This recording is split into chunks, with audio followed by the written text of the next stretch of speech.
ευχαριστούμε Άγιε, σε διακηρύξαμε ασύγκριτο, σε διακηρύξαμε τον Θεό του ουρανού και της γης, αυτόν τον Θεό που δεν είναι όμοιος του κανένας άλλος.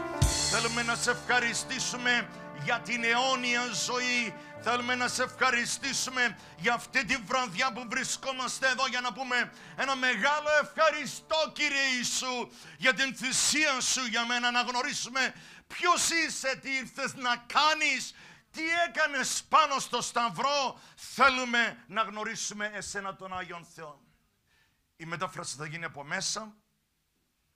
Σε ευχαριστούμε Άγιε, θαύμαστε Κύριε της ζωής μας. Αμήν. Hallelujah. If you need translation equipment, you need now for the English, the Greek part. Πάμε στο κατά Λουκάν Ευαγγέλιο, παρακαλώ, κεφάλαιο 1. Θα είμαστε περίπου στο δάφιο 34, ίσως να αρχίσουμε λίγο από πιο μπροστά. Λουκάς 1 και δάφιο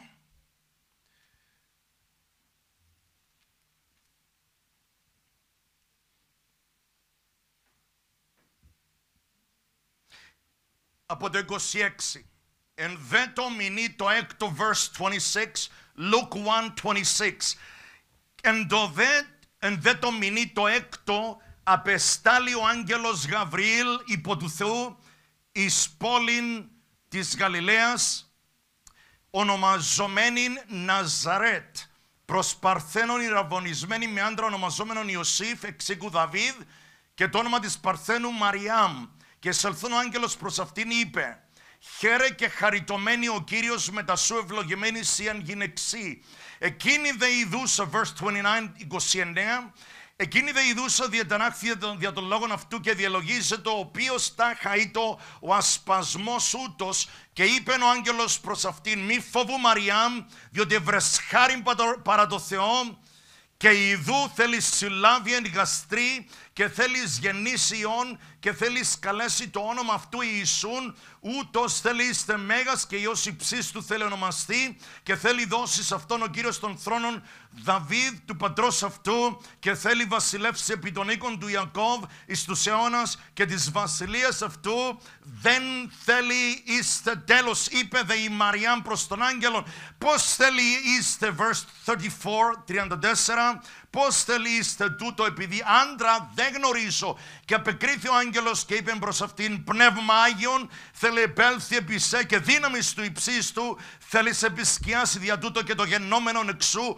Άγιον θέλει ονομαστεί Υιός Θεού. Και ειδού η Ελισάβετ η συγγενής σου και αυτή συνέλαβεν Υιόν εις το γύρας αυτής, και ούτως είναι μην έκτος εις την καλουμένη στήραν. Χαλαλούια. Και το δάφιο 37, διότι ουδέν πράγμα θέλει είστε αδύνατον παρά το Θεό. Ακούστε το στο αρχαίο κείμενο. Ούκα δυνατήσει παν ρήμα παρά το Θεό. Ούκα δυνατήσει. Χαλαλούια. Αμήν. Πατέρα, πιστεύουμε τίποτα αδύνατο σε εσένα, τον Άγιον Θεό. Εμείς παραδιδόμαστε στη δική σου δύναμη. Ακόμα και μέσα στις αδυναμίες μας, εσύ θα δείξεις τη δύναμη σου τελείαν. Αμήν και αμήν. Μπορείτε να καθίσετε. Ευχαριστώ.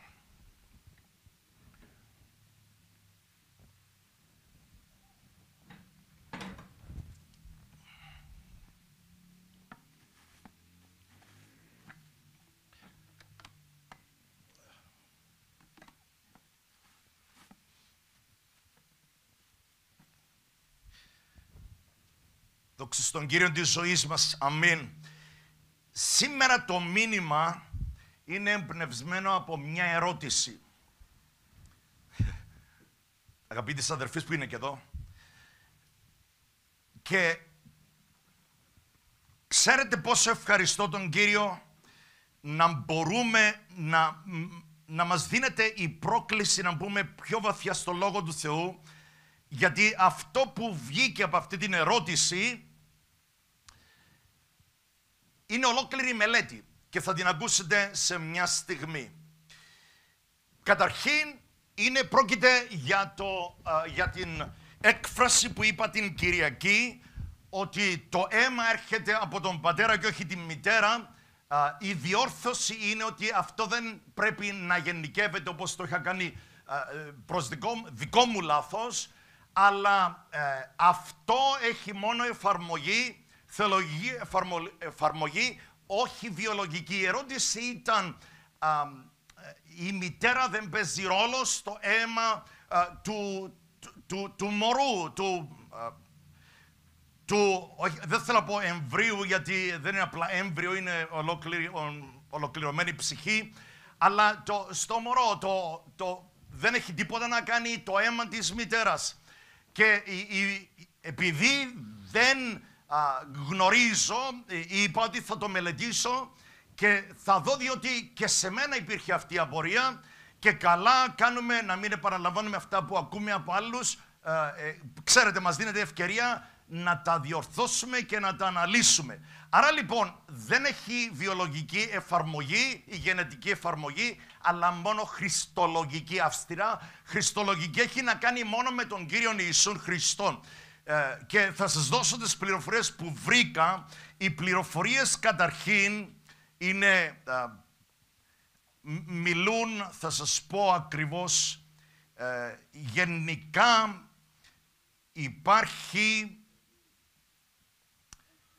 υπάρχουν ορισμένα σημεία ότι το μωρό κληρονομεί και από τους δύο γονείς τα genes, τα γενετικά. Αυτά τα genes, αυτά τα γονίδια επηρεάζουν τον τύπο αίματος.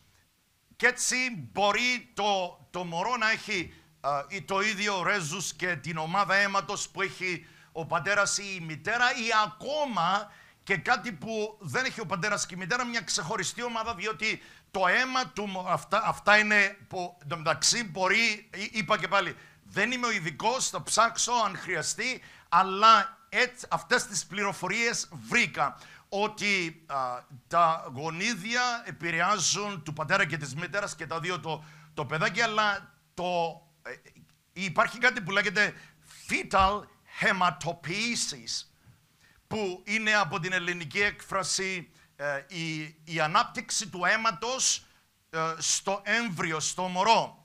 Και αυτό μας δίνει μια εικόνα εδώ πώς γίνεται. Δεν είναι το πεδίο μου, δεν θα το αναλύσω. Απλά μας δείχνει το αίμα που δημιουργείται μέσα στο πλασέντα και όλη την μεταφορά στο σηκώτη και από το σηκώτη σε όλο το σώμα, και υπάρχει αυτή η ανάπτυξη που δεν θα προχωρήσω, διότι δεν είμαι ο ειδικός, δεν είναι το πεδίο μου, αλλά δείχνει ότι επηρεάζονται, και αυτό το είχα υπόψη μου, αλλά θα πρέπει να μιλήσουμε για το πώς πραγματικά εφαρμόζεται το αίμα. Δεν είναι από την μητέρα, αλλά από τον πατέρα στην περίπτωση του Κυρίου Ιησού Χριστού. Και υπάρχουν αρκετά άλλα που δεν χρειάζεται να τα πούμε, αλλά διαβάζοντας τώρα αυτά τα φοβερά εδάφια εδώ από τον Λουκά 1, στο 34 είπε δε η Μαριάμ προς τον άγγελον, πώς θελείστε τούτο επειδή άντρα δεν γνωρίζω. Άρα η ερώτηση της Μαριάμ δεν ήταν όπως την ερώτηση του Ζαχαρία, πώς θα γίνει αυτό με τη γυναίκα του Ελισάβετ. Γνωρίζουμε ότι ο Ζαχαρίας έμεινε άλαλος μέχρι εφόσον είπε σχεδόν ή την ίδια ακόμη απάντηση στον άγγελο είχε εκφραστεί με τον ίδιο τρόπο. Όμως το ζήτημα είναι ότι η απάντηση του Ζαχαρία, τα κίνητρα του, ήταν αφισβήτηση της δύναμης του Θεού. Ενώ η ερώτηση της Μαριάμ ήταν ερώτηση η οποία έδειχνε απλώς πώς μπορεί να γίνει αυτό. Ήθελε να δώσει τον εαυτό της στο θέλημα του πατέρα και ήθελε να δει πώς γίνεται αυτό. Και η έκφραση μόνο ότι Πνεύμα Άγιο θα σε επισκιάσει ήταν αρκετή, και ότι ούκα δυνατήσει παρά το Θεό ρήμα. Δεν υπάρχει τίποτα αδύνατο παρά τον Θεό. Εάν είναι ρήμα Θεού, ήρθε από τον Θεό και πάει προς τον Θεό, ο Κύριος μας δίνει ρήμα και αυτό σημαίνει ζωοποιημένους λόγους μέσα μας. Όταν τους μιλήσουμε στην προσευχή δεν θα αδυνατήσουν. Ο Κύριος εκτελεί τα περί εμού. Αμήν, έτσι λέει ο λόγος του. Ο Κύριος θέλει εκτελέσει τα περί εμού. Χαλελούια. Ψαλμός 138:8 νομίζω είναι αυτό. Ο Κύριος θέλει εκτελέσει τα περί εμού. Χρειάζεται να μιλούμε τον δικό του λόγο και όχι τον δικό μας. Ο δικός του λόγος, ο ζωοποιημένος, δεν αδυνατεί εκτός αν τον αδυνατήσουμε εμείς, εκτός αν δεν τον πιστέψουμε εμείς. Χαλελούια. Β Κορινθίους 4:13 μας λέει «Επίστευσα διό και ελάλησα». Αν μιλούμε δίχως να πιστεύουμε δεν γίνεται τίποτα. Θα πρέπει να πιστέψουμε μέχρι να ολοκληρωθεί αυτός ο κύκλος της πίστης. Επίστευσα διό και ελάλησα. Λοιπόν, άρα γι' αυτό το θέμα το οποίο αναλύουμε, η Μαριάμ, πώς λέμε ότι το αίμα δεν ήταν από τη μητέρα, αλλά ήταν από τον πατέρα. Και αποκριθείς ο άγγελος του 35 είπε προς αυτήν, πνεύμα Άγιον θέλει επέλθει επί σε και δύναμις του υψίστου θέλει σε επισκιάσει, δια τούτο και το γεννόμενον εξού Άγιον θέλει ονομαστεί Υιός Θεού. Άρα η όλη διαδικασία, γενετική βιολογική διαδικασία, το πώς γεννιέται ένα μωρό με μία έκφραση από τον άγγελο αντικατέστησε την φυσική σύλληψη και γονιμοποίηση και κυοφόρηση, όλα τα φρόντισε ο Κύριος. Το μόνο που είπε είναι πνεύμα Άγιον θέλει επέλθει επί σε, δύναμις του υψίστου θέλει επισκιάσει, το γεννόμενο εξού Άγιον. Και ξανά η υπενθύμηση για την εβραϊκή λέξη. Ξέρετε, καμιά φορά λέμε οι μεταφράσεις, μερικοί που το λένε για το King James Bible. Οι μεταφράσεις δεν ισχύουν γιατί είναι μετάφραση. Αυτά που εμείς διαβάζουμε στα ελληνικά υπόθηκαν στα ελληνικά ή μήπως είναι μετάφραση της αραμαϊκής διαλέκτου και της εβραϊκής. Αμήν. Άρα γνωρίζουμε ότι ό,τι λέει ο Λόγος του Θεού είναι όντως ξεχωριστός. Λοιπόν, πάμε και στην αγνός, άγιος, καθαρός, αγνός και είπαμε μη αναμεμειγμένος με καμία ξένη ουσία. Αυτός είναι ο Άγιος, ο αγνός. Λοιπόν, προσέξτε την εβραϊκή του έννοια καντός. Καντός σημαίνει Άγιος, αλλά αυτός ο Άγιος με την άποψη καντός δεν είναι μόνο αγνός, είναι και εντελώς ξεχωριστός. Στέκεται από μόνος του στην τάξη αυτή και όπως είπαμε ο Θεός δεν εξαρτάται από κανέναν άλλο και από τίποτα άλλο και από οποιαδήποτε περίσταση για να είναι αυτός που είναι.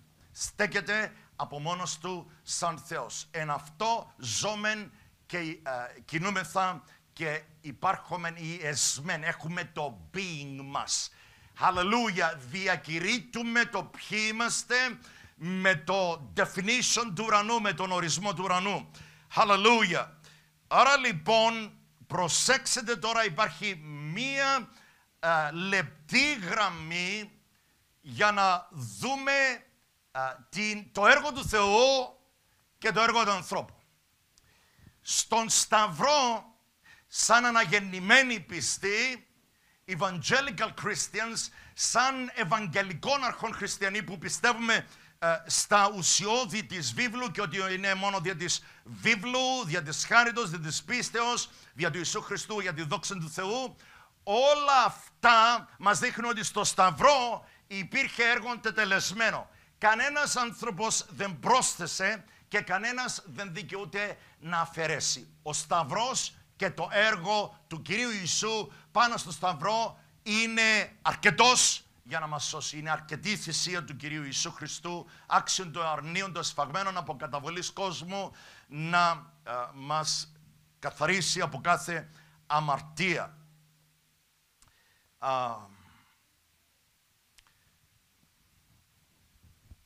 Υπάρχει μία άποψη ότι η Μαριάμ πρόσφερε το οάριο ή όβουμ στα αγγλικά για να γίνει αυτή η σύλληψη και η οικειοφόρηση. Όμως θα βγάζει από το Λόγο του Θεού και θα αναμειγνύει τον άνθρωπο μέσα στο έργο του Θεού, και η δύναμη του Αγίου Πνεύματος σαν να μην είναι αρκετή και χρειάζεται τη βοήθεια κάποιου άνθρωπου. Η Μαριάμ, και θα το αναλύσουμε και στο υπόλοιπο της ώρας, και θα δούμε αυτή την όμορφη διδασκαλία που βγαίνει μέσα από όλα αυτά. Είπαμε και πάλι, το αίμα έρχεται από τον πατέρα και όχι από τη μητέρα. Η διόρθωση είναι ότι δεν είναι βιολογική εφαρμογή, είναι λανθασμένο και που το είπα, αλλά όμως έχει χριστολογική εφαρμογή, γιατί μας δείχνει πώς έγινε η ενσάρκωση. Λοιπόν, ερχόμαστε εδώ και λέμε ότι ούτε χρειάστηκε μια τέτοια ανάμειξη του ανθρώπινου παράγοντα, αλλά ήταν αρκετό αυτό που είπε ο Κύριος, ότι στο εδάφιο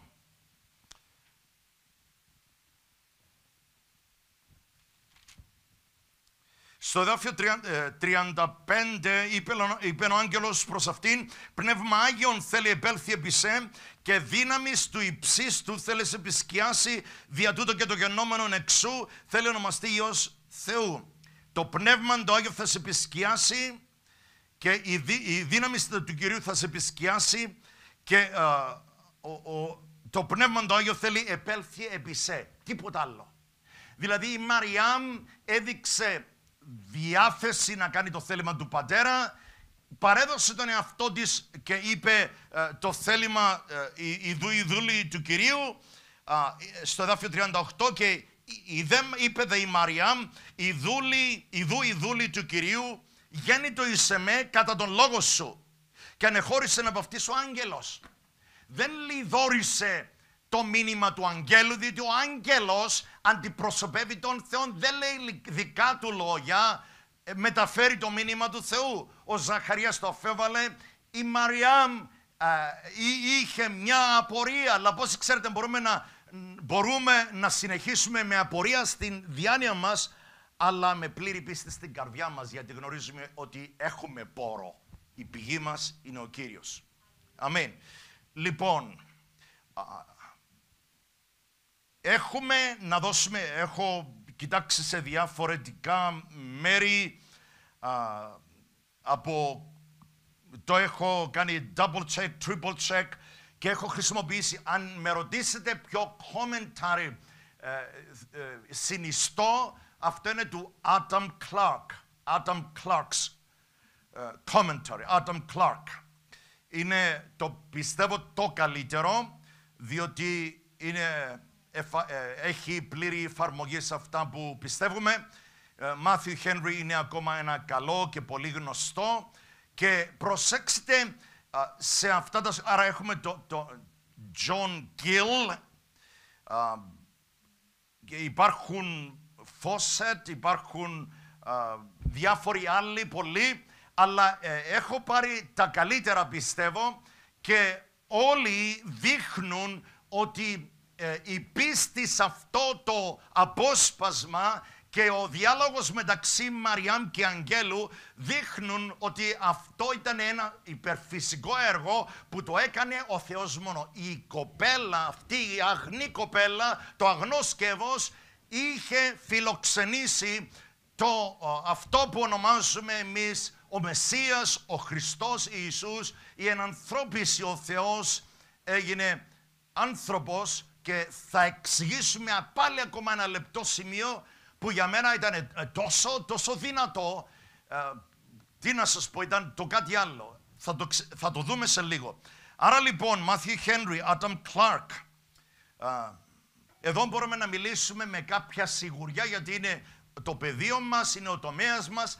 Αν δεν γνωρίζουμε κάτι και εδώ να κάνουμε λάθος, πάλι θα το διορθώσουμε, πάλι θα προχωρήσουμε, αλλά προσπαθούμε να δούμε τι υπάρχει μέσα στο σώμα του Χριστού, ποια η διδασκαλία, η συμμαρτυρία του Αγίου Πνεύματος, και πάντοτε εμείς μπορούμε να κάνουμε λάθη, αλλά ο Κύριος θα μας οδηγήσει σε όλη την αλήθεια.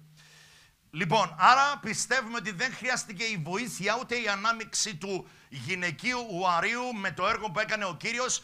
Το ότι είπε το Άγιο Πνεύμα θα επέλθει επί σε και η δύναμη του Κυρίου θα σε επισκιάσει ήταν αρκετό. Τελείωσε. Αρκετό. Δεν προσθέτουμε, δεν αφαιρούμε. Αυτό που έγινε ήταν θείο έργο. Και θα εξηγήσουμε τι ακριβώς έγινε, γιατί εκεί είναι το θαυμάστο. Λοιπόν,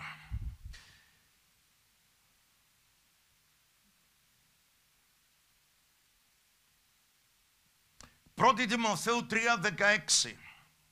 Ιδού το μυστήριο της ευσεβίας είναι μέγα, ο Θεός, προσέξτε, ο Θεός εφανερώθη εν σαρκή. Και αρχίζουμε εδώ αυτό που είναι λεπτό σημείο και βαθύ σημείο. Και είναι, προσωπικά με συναρπάζει, με ενθουσιάζει. Ακούστε το τι πραγματικά συμβαίνει. Τι πιστεύουμε σαν χριστιανική εκκλησία. Μιλούμε για βασικά της πίστης, τριαδικότητα, έτσι. Ο τριαδικός Θεός. Αμήν. Πώς είναι ο ορισμός του τριαδικού Θεού. Πώς είναι ο ορισμός του τριαδικού Θεού. Ποιος είναι ο τριαδικός Θεός. Πόσοι είναι στην ουσία και τι είναι ο Άγιος Τριαδικός Θεός. Ο Θεός είναι ένας. Άκουε Ισραήλ, Κύριος ο Θεός σου είναι εις Θεός. Ιεχωβά Ελοχένου, Εχάτ Ιεχωβά. Ο Κύριος, ο προσωπικός Θεός του Ισραήλ, ο Θεός είναι ένας Θεός, ένας Κύριος. Άρα λοιπόν ο Θεός είναι ένα σε essence, στην ουσία, αλλά προσέξτε, γι' αυτό λέγεται ο Υιός και το Πνεύμα του Άγιο είναι ομοούσιος, και αυτή η έκφραση υπάρχει και στην αγγλόφωνη θεολογία που λέγεται homoousios, που είναι ακριβώς το ίδιο. Και μάλιστα στα αγγλικά μας δίνει ορισμένα έξτρα. Σαν το H που βάζω στην αρχή, νομίζω πρέπει να γράφεται με δασία το όμοιος. Γιατί ό,τι έχει δασία, φανταστείτε, πέρασαμε μέσα από σχολεία, πανεπιστήμιο και γύρω στα 60 και πλέον αρχίσαμε να μαθαίνουμε καινούργια πράγματα. Η δασία σημαίνει υπάρχει μια πνοή. Η δασία δείχνει πνοή.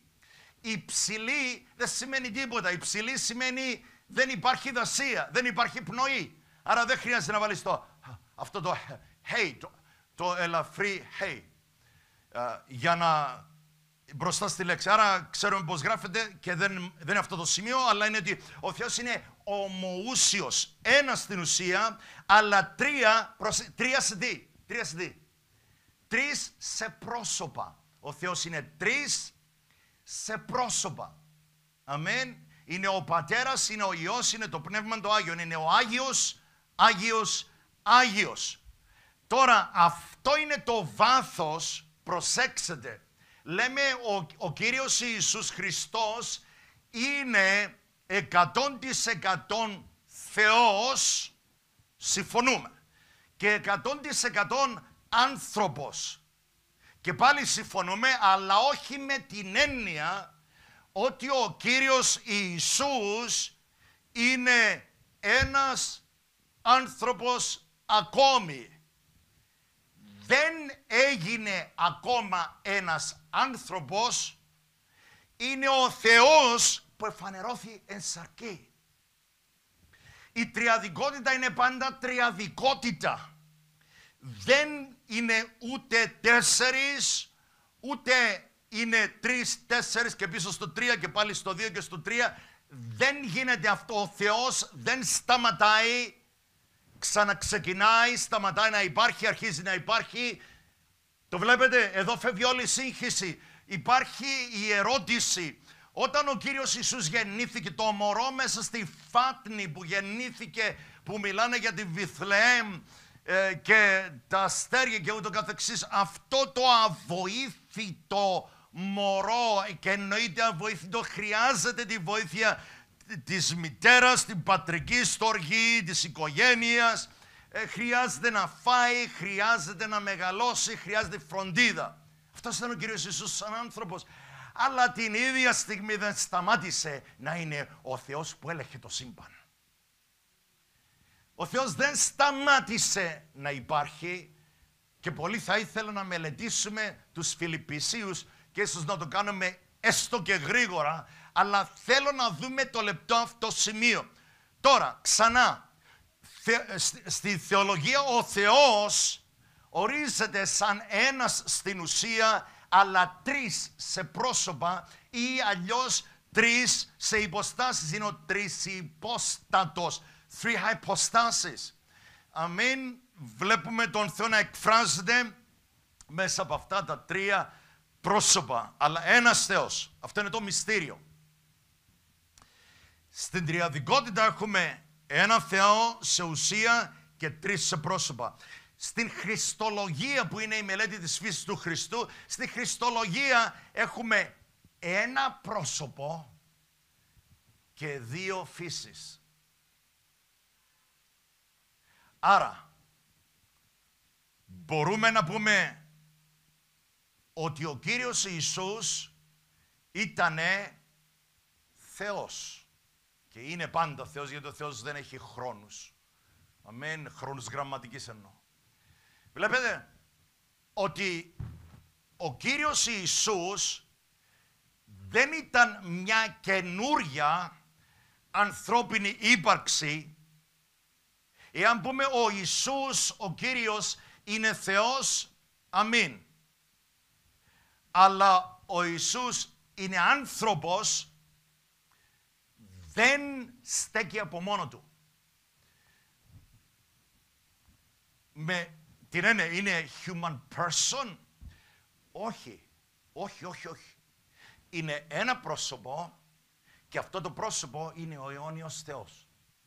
Το τι έγινε είναι αυτό το θείο πρόσωπο, ο Λόγος ενσαρκώθηκε. Δεν ήταν ο Θεός και ήρθε και μετά έγινε ένας άνθρωπος και έχουμε αντί τρεις στην τριαδικότητα τέσσερις. Τρεις σαν Θεός και ένας σαν άνθρωπος. Όχι. Ο Κύριος Ιησούς, εδώ είναι το βάθος της γέννησης του Κυρίου Ιησού και το βάθος του ότι, όπως ανάφερε και ο Άνταμ Κλάρκ ή ο Μάθιου Χένρι επίσης, ότι χρειαζόταν ο σωτήρας να είναι τόσο sinless όσο και divine για να μπορεί να είναι σωτήρας.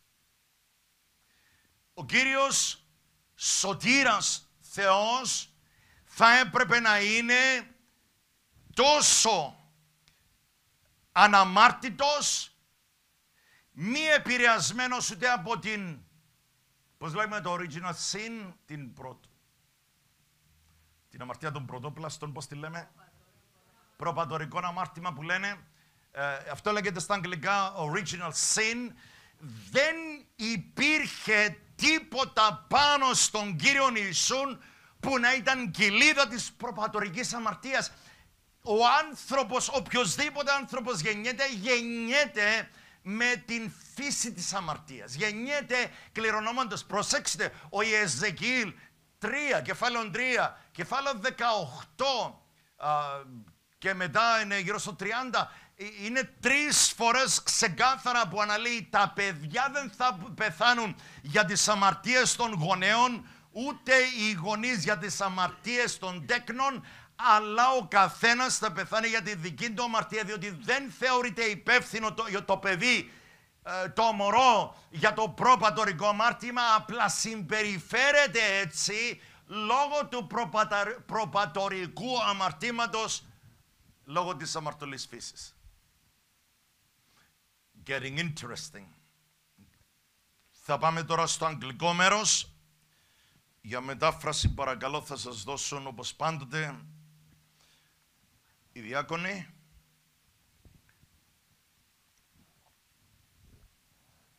Ας σταθούμε μόνο για ένα λεπτό και να δώσουμε ευχαριστίες στον ζωντανόν Θεό.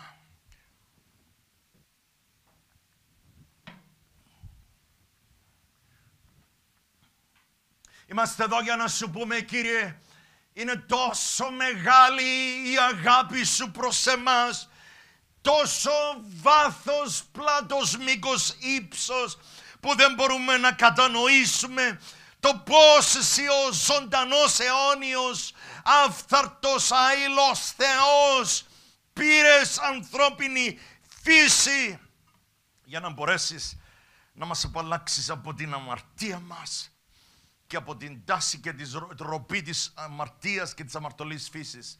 Χαλελούια, σε ευχαριστούμε, Άγιε Κύριε.